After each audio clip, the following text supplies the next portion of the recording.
Tapi untuk para laki-laki, maka sangat disukai mereka untuk berhias ketika mereka datang ke masjid. Di antaranya dengan memakai pakaian yang baik, kemudian memakai wangi-wangian, ya, kemudian bersiwak, ya, bersiwak, dan juga ini pun adalah keterangan bagi kita sekalian, bagi para pengurus masjid untuk menegakkan kebersihan masjid. Ketika orang-orang yang datang ke dalam masjid, mereka dianjurkan dan sangat disukai untuk berada dalam sebaik-baik keadaan dari kebersihan badan, ya. Maka tentunya ini pun isyarat bahwasannya di antara bagian dari memakmurkan masjid adalah membersihkan masjid. Jika masjid tempat yang bersih, jauh dari najis, ya, untuk orang-orang yang akan sholat di dalamnya. Dan Imam Ibnu Abdul Bar rahimahullah pernah berkata, wa ammal ladina ya'tuna ilal masjid fi hay'atin rifah wa ra'ihah karihah wa thiyabul mihnah wa rida'ul amal wa malabisat naum fala syak anna haula lam yukallifu anfusahum al-i'tina bi afdal adabil lazim fi buyutillah wa hum qad khalafu qaulullah azza wa jalla ya bani adam khudhu zinatakum inda kulli masjid. Kata Imam Ibnu Abdul Bar, adapun orang yang mendatangi masjid dalam keadaan yang buruk, membawa bau yang tidak sedap, atau memakai pakaian praktek kerjanya, ya, atau memakai pakaian tidur, maka tidak diragukan bahwasanya orang yang seperti ini adalah orang yang kurang memperhatikan adab yang harus dia kerjakan untuk memuliakan rumah-rumah Allah SWT. Dan mereka telah menyelisihi firman Allah, ya bani Adam khudhu zinatakum inda kulli masjid.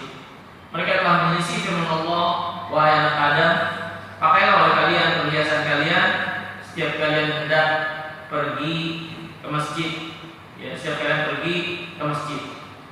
Maka hadirin yang dimuliakan Allah SWT, ini diantara adab pergi ke masjid, yaitu seorang berada dalam sebaik-baik keadaan dari kebersihan jasmaninya, dari kebersihan pakaiannya, kebersihan mulutnya. Bahkan sangat dianjurkan mereka untuk memakai wangi-wangian bagi laki-laki, ya. Dan ini diantara bagian dari adab pergi ke masjid. Maka dari ini pun kita ketahui, barang siapa yang datang ke masjid dengan membawa bau-bau yang tidak sedap, ya, bau-bau yang tidak enak, maka ini sangat tidak disukai dan sangat bertentangan dengan adab di dalam masjid atau bepergian ke dalam masjid. Ya, Nabi yang mulia sallallahu wasallam alaihi telah melarang bagi barang siapa yang memakan makanan yang berbau seperti bawang. Nabi SAW melarang mereka untuk datang ke masjid kecuali setelah mereka membersihkan gigi mereka, bersiwak, membersihkan gigi mereka. Dan Nabi SAW menjelaskan, innal malaikah tata'adza bima yata'adza bihin nas. Malaikat itu merasa terganggu dengan apa-apa yang membuat manusia terganggu. Ketika kita terganggu dengan bau-bau yang tidak enak, bau-bau yang tidak sedap, maka begitu pula dengan para malaikat.